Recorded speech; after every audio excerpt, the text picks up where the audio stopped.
Jemi në vitin 1964 në bazën ushtarake ajrore Vandenberg në Kaliforni.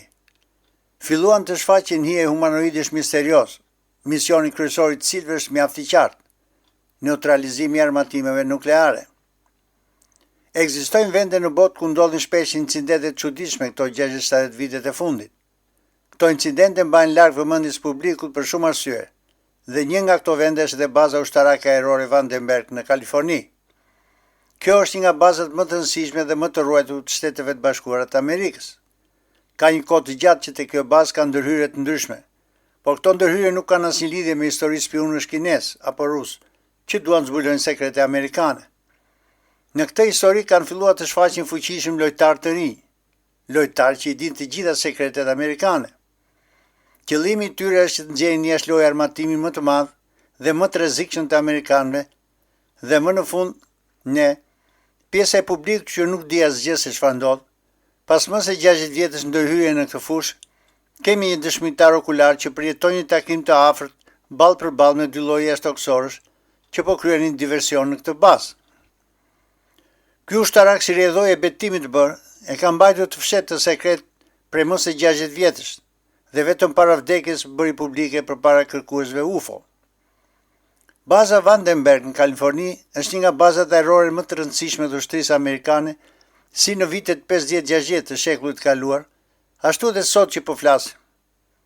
Siç dihet, gjatë luftës dytë botërore, të dy superfuqitë filluan një garë të heshtur për zhvillimin e bombës atomike. Në 1945, amerikanët në pararoj me rusët hodhën bombën në Hiroshima dhe Nagasaki për shumë arsye pa u zgjatur shumë, dhe rusët e prodhuan në 1949, 4 vjet më vonë. Duke patur parasysh që nuk ishte shumë praktike që të udhëtosh orë të tëra me avion bombardues deri tek armiku imagjinar dhe të lëshosh bombën atomike, të dy superfuqitë filluan një garë të shmendur për të prodhuar sisteme lëshimi dhe transportimi. Kështu që filloi zhvillimi i raketave interkontinentale, të cilat duhet të mbanin koka bërthamore. Kjo teknologji bërthamore në Amerikë u zhvillua në Los Alamos, aty ku u prodhua dhe bomba e parë atomike, dhe projektimi i raketave filloi pikërisht në bazën ajrore Vandenberg në Kaliforni, ku qedhe qendra për prodhimin e të gjitha llojet e raketave në fshehtësi të plotë. Të gjitha testet e ndryshme pa koka bërthamore janë bërë nga kjo bazë në drejtim të Oqeanit të Qetë. Sistemet e ndryshme të prodhuara në atë kohë janë akoma në përdorim natyrisht të modernizuara. Paralel me zhvillimin e këtyre sistemeve balistike, zhvillimi i armatimit dhe aktivitetet tjera si energji nukleare, në Bjallc filloi të ndodhë diçka tjetër, diçka që filloi të shqetësojë seriozisht udhëheqjen e ushtrisë amerikane. Të gjitha bazat amerikane, por sidomos baza në fjalë, filluan të kenë vizitorë të çuditshëm, të cilët nuk qenë as rus dhe as kinez, megjithëse për këtë të fundit nuk bëhej fjalë në atë kohë. Këto baza në vitet 50-60 të shekullit të kaluar filluan të vizitohen nga valë objektesh fluturuese të pa identifikuara, të cilat çaktivizonin armatimin nuklear dhe raketat e tyre. Në datën 16 dhjetor 1958, në bazën Vandenberg u testua raketa ICBM, pra raketë ndërkontinentale, dhe menjëherë pas kësaj bazën filluan të vizitojnë disje fluturuese dhe jo vetëm. Dhe një nga incidentet më serioz ka ndodhur në 1964, vit ky që do të jetë i rëndësishëm për vazhdimin e videos. Këtë vit ka ndodhur incidenti Dixur. Çfarë thot dëshmitari okular, togeri Robert Jacobs, që ishte pjesë e njësisë ushtarake që kishte për detyrë filmimin e fluturimit të raketës interkontinentale, pra ndjekjen e raketës me sisteme optike gjatë fluturimit, duke ndjekur aerodinamikën dhe anën teknike të saj. Gjatë kohës testimit të raketës Atlas ndodhi një incident. Kur po fluturonte në lartësi të mëdha, u shfaq një disk fluturues në formë klasike, si pjatë me një kupol sipër, e cila godet me rreze energjetike majën e raketës, duke e rrëzuar atë. Filmimi i kësaj ngjarje ekziston dhe sot në arkivat sekrete të ushtrisë. Robert Jacobs e ka treguar këtë ngjarje në vitin 1982, zyrtarisht, por nuk tërhoqi shumë vëmendje në atë kohë përveç se në rrethet ufologjike. Sipas Jacobsit, filmin e mori CIA dhe urdhërua nga eprorët që të mos fliste kurrë për këtë incident. Në një studi të CNN-it, me drejtues Larry King në atë kohë, ku që i ftuar Robert Salas, oficer në atë kohë i ftuar së bashku me një grup dëshmitarësh për një incident që kishte ndodhur në bazën ushtarake ajrore Malmstrom në Montana, kur një disk fluturues pamundson lëshimin e një rakete. E njëjta histori me dëshmitarin tjetër, David Shindell, në vitin 1968, kur objekti fluturues e fiku raketën brenda në silosin në toksor. Në studion e CNN, përbar Robert Salas i qëndronte Bill Ney, një inxhinier ky, lançimi i establishmentit, dhe mik i fizikantit Neil deGrasse Tyson, të cilin besoj se i keni parë në dokumentar shkencor, ku lançon dhe ky politikën e elitës. Çfarë i thot Bill Ney dëshmitarëve pasi këta treguan përvojën e tyre me jashtëtoksorët? Gjithçka që pat dhe përjetuat nuk është ajo që mendoni dhe duhet të ketë një shpjegim tjetër. Në moment në ekran shfaqet Robert Jacobs, dëshmitari ynë i 64-s, i cili i natosur i përgjigj Bill Ney. Dëgjoj këtu ti komedian. Unë isha atje dhe e pash filmin me sytë e mi dhe nuk gënjej dhe përse do gënjeja. Jam profesor në universitet dhe kam doktoratur si dhe vitet tëra kërkime shkencore. Njerëzit nuk kam parë disk fluturues, por kam parë rezultatet e tyre. Unë e pash atë gjithë mallkuar në film me sytë e mi dhe mos më quaj gënjeshtar sepse ti nuk ishe aty. Imagjinoni veten në vendin e Robert Jacobsit, që pasi të kesh përjetuar atë që përjetoi ky, qoftë direkt apo nëpërmjet filmit që pa, të vi një lejfen si punë e Bill Ney në një studio prestigjioze si CNN dhe të thotë se ti je budalla, nuk i ke parë mirë gjërat, si do të ndjeheshim. Ky është një fakt tjetër që tregon se nuk kemi vetëm ne lejfena në për studio televizive, por ka dhe Amerika apo edhe shtetet tjera të ashtu quajtura demokratike. Për vitet tëra Robert Jacobs, që e dëshmitari vetëm që foli për ngjarjen në bazën ushtarake ajrore Vandenberg. Në dëgjimet në Senat në 2023, u bë qartë edhe një vërtet edhe më e madhe për këtë bazë. Në 1967 ndodhi një incident tjetër. Në nëntor të 67-s u shfaqën mbi bazë 14 objekte fluturuese të pa identifikuar që u panë dhe në radar. U ngritën me njëherë gjuajësit të cilën nuk mundu të kenë kontakt. Objektet emetonin ngjyra blu të kuqe, vjollc, të bardhë dhe jeshile. Në 26 korrik 2023, ish piloti i marinës Ryan Graves dëshmoi para Kongresit për një incident mbi këtë bazë. 2 vjet më pas, pra këtë vit para disa muajsh, doli para Kongresit zoti Jeffrey Nucetelli, ish policë ushtarak i forcave të armatosura, duke deklaruar një numër të madh incidentesh mbi këtë bazë. Ja çfarë thot? Midis 2003 dhe 2005 ka ndodhur 5 incidente UAP apo UFO mbi bazën Vandenberg. Objektet janë të një rëndësie të veçantë, por shpesh vizitohen nga UAP apo UFO-t. Personalisht kam qenë dëshmitar i një incidenti dhe kam studiuar incidentet e tjera. Nën kontraktorët e Boeingut dalluan një objekt masiv të kuq të shndritshëm si kuadrat, i cili pas zhurmë fluturonte mbi 2 sisteme raketore. Vona të mbrëmje, ndërsa isha në shërbim, rojet e sigurisë vurën mbi sistemet lëshuese një objekt të shpejtë të shndritshëm përmbi oqean dhe dëgjova shokët duke bërtitur. Po vjen drejt nesh, është tek ne. Kush është i interesuar për këto vende dhe pse? Duket sikur dikush është i shqetësuar për armatimin nuklear amerikan dhe jo vetëm. Ai dikush nuk do që ne të përdorim armatim nuklear. Dhe le të vim tani tek një dëshmitar tjetër, i cili pak para vdekjes tregon një histori të çmendur. Për sa kohë që ka ekzistuar raca njerëzore, paralelisht është folur për njerëzit hije, forma inteligjente humanoide këto që shpesh fshihen në hije. Shpesh na paraqiten në ëndër, apo ato që quhen paralizë ëndre, dhe paraqitet gjithashtu edhe në bazën ajrore ushtarake Vandenberg, duke shkelur çdo protokoll të mundshëm dhe duke hyrë brenda. Janë të pakapshëm dhe ndonjëherë rrëmbejnë personel ushtarak. Robert Fastings, një kërkues dhe studiues UFO, ka dhënë këtë muaj ose më saktë, në 16 nëntor 2025, disa informacione të marrë nga një dëshmitar i quajtur Richard Barth, policë sigurie në forcat ajrore. Detyra e njësisë tyre ishte të ruante të gjithë objektet ushtarake përgjatë Bregdetit paqësorit të Shtetet Bashkuara të Amerikës. Ky person ka punuar në 1964 së bashku me Robert Jacobsin tek baza ajrore Vandenberg, kur ky fundit pa një objekt fluturues. Richard Barth thot se përjetoi brenda bazë diçka tjetër më të keqe, apo më interesante, në varësi të gjykimit mbi ta. Lajmëron Hastings dhe i thot se dua të tregoj një histori që e ka mbajtur të fshehur për vite me radhë, por tani jam plak dhe i sëmur, kështu që dua të pastroj shpirtin. Në fakt, zotëria në fjalë vdes në dhjetor të 2024 dhe historia e tij nuk ka të bëjë me disje fluturuese, por me diversantën brenda këtyre disjeve. Ja historia e tij. Kisha turnin e natës sektorin D5, ku po përgatitej prej ditësh një raketë aktive e pambushur për lëshim. Atë natë kishte një mjegull të dendur dhe vetni ndriçoi nga një dritë e bardhë si ajo në stadium. Më duke vetja sikur isha futur në një sferë me ndriçim të bardhë dhe me mure mjegulle. Në orën 2 të mëngjesit, sapo ikur reshteri dëzhuni që më pati sjell ushqimin, ndjeva pa pritur praninë e dikujt, duke si siluet pas atij muri mjegulle. Në fillim mendova se reshteri u kthye prapë për ndonjë porosi, por kur hija u afrua, vua re se mbante pelerinën e garnizonit kundra shiut.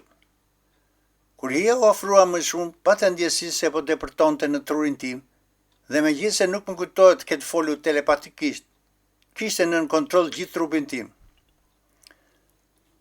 U tremba dhe u përpoqja të marr pistoletën Colt 38, me të cilën që e pajisur në këtë bazë, por dora mu paralizua dhe entiteti vazhdonte të afrohej duke më futur të merrin.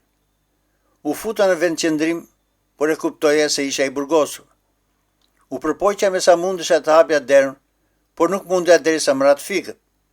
Kur erdha në vete gjendesha në gjujë në një dhomë të errët, përpara një hapje në dysheme me diametër rreth 1 metër, dhe gjithçka që shi aty që vetëm një mjegull e dendur. Gjeja një si figurë në të djathën time, dhe u përpoqja të shoh, por mora një paralajmërim telepatikisht që të mos shikoja. Dhoma ku gjendesha që e ngrohtë dhe e këndshme, dhe nuk kisha frikë, por isha kurioz të dija se çfarë po ndodh. Pas disa momentesh, mjegulli nga vrima u shpërnda dhe shikoj poshtë pikërisht një hyrje të bazës sonë rreth 1 kilometër në jug të sektorit D5 ku punoja unë. Roja del nga vendroja dhe shkon te kraju i djathtë i një kamioni që po hynte në bazë, duke folur me burrat brenda në kabinë. Pastaj e hapi derën dhe e la kamionin të hynte brenda, duke sikur asnjë nuk e vinte re pranin ton fiks mbi kokat e tyre. Papritur mjegulla u shfaq përsëri duke më mbyllur pamjen. Edhe sot e kësaj dite nuk ja kam iden, sepse më treguar sektorin D11. Pak më vonë, ngrita kokën dhe fillova të shikoj dhomën, megjithëse kisha përshtypje se nuk më lejohej. Pash 4 silueta të njëjta, që qenë ulur sikur qenë prodhuar me kallupe, nga i njëjti material si i dhomës.